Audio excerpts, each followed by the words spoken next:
Hello, hello, and welcome to another video here. My name is Pia Prana Muggerud, and I am a holistic counselor and coach.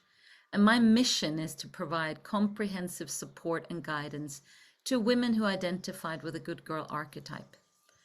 And through a combination of therapeutic techniques, mindfulness practices, breath work, coaching techniques, and strategies, I support you in reclaiming your voice, setting healthy boundaries, and cultivating self-compassion. And so today I want to be talking about your needs. And it's a little bit windy here today. I'm sitting outside. So let me just remove that. The key actually to managing our triggers is to become aware of the underlying needs that are driving our reactions. So triggers is something that we probably experience, you and I, we experience many times a day, right? Something happens and then you have an emotional reaction to what happened.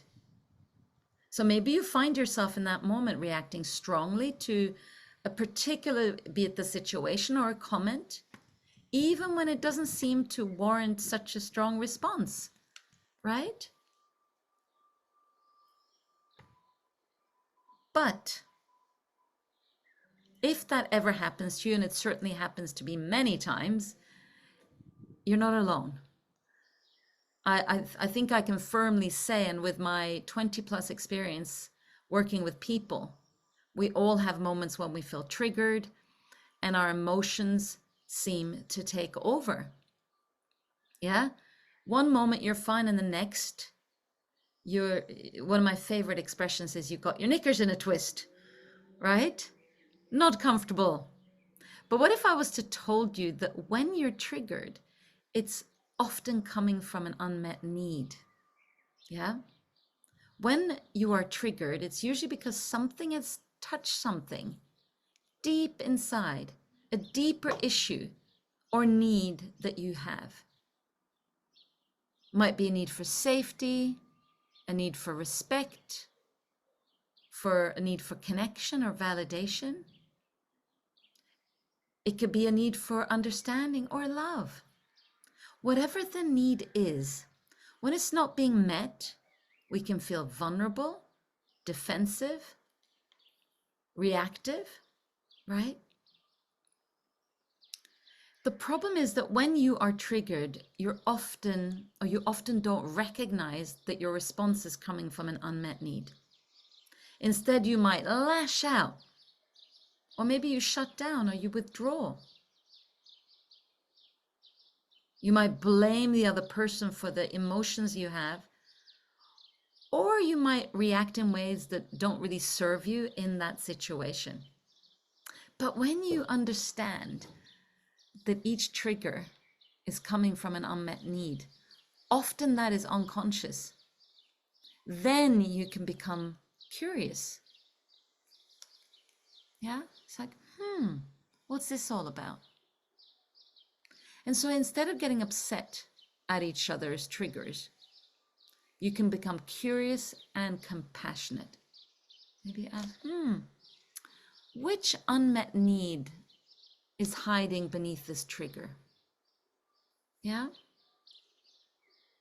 And the key to managing your triggers is to become more aware of the underlying needs that are driving your reactions. And then when you can identify the need that is not being met, you can start taking steps to address it in a healthy and productive way.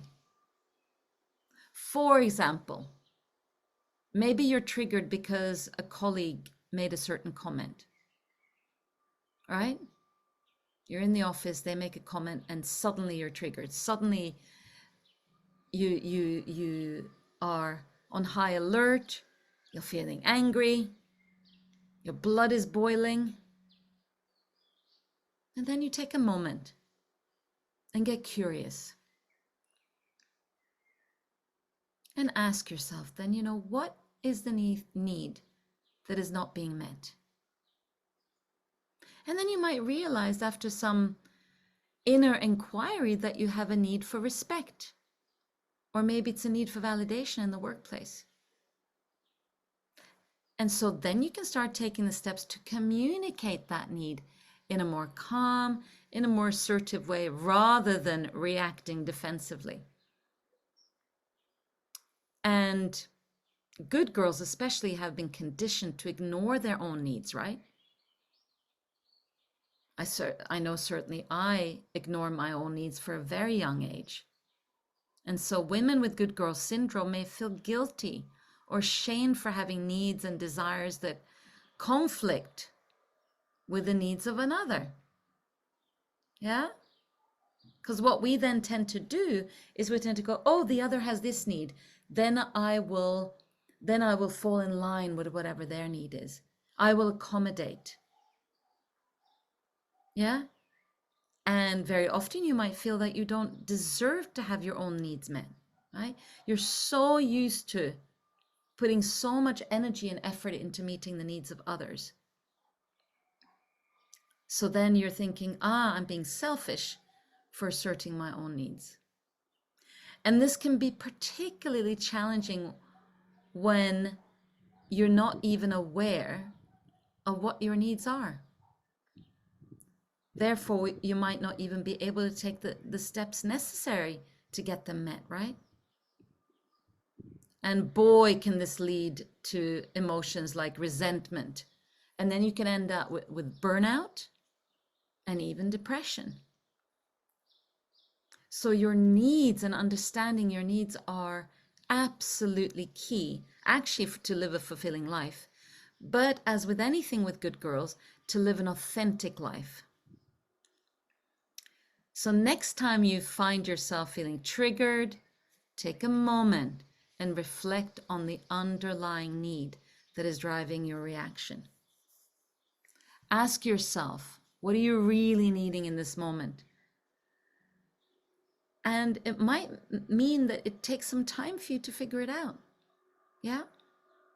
So really have some compassion for yourself as you're delving into this inquiry. And once you can start getting more clear about your needs, then you can start addressing how you can get that need met in a healthy and productive way, and also communicating it. And once, like I said, once you've discovered the unmet need, you can communicate that to the other. Yeah? And that helps you to reduce the risk of getting triggered for the same reason. So with practice, with self-awareness, with real curiosity, you can learn to manage your triggers and really then respond, and not react, but respond in a way that honors your needs, honors your values. And it's really important to know that identifying and asserting your needs is a critical part of self-care and personal growth. And of course, this is something that I can support you with as a holistic counselor and coach. So if you do struggle with identifying your needs, please get in touch with me. And you can see that in the comments. You can make a request in the comments below, and we can have a conversation if we can be a good fit and I can be a good support for you. So I would love to hear from you how this landed, what was touched in you. Maybe there was something that you disagreed with. Whatever it was, I'd love to hear from you and your views on the topic of triggers and unmet needs. So thank you so much for watching this video. From my heart to yours, I wish you a beautiful rest of your day, whatever you are. Much love.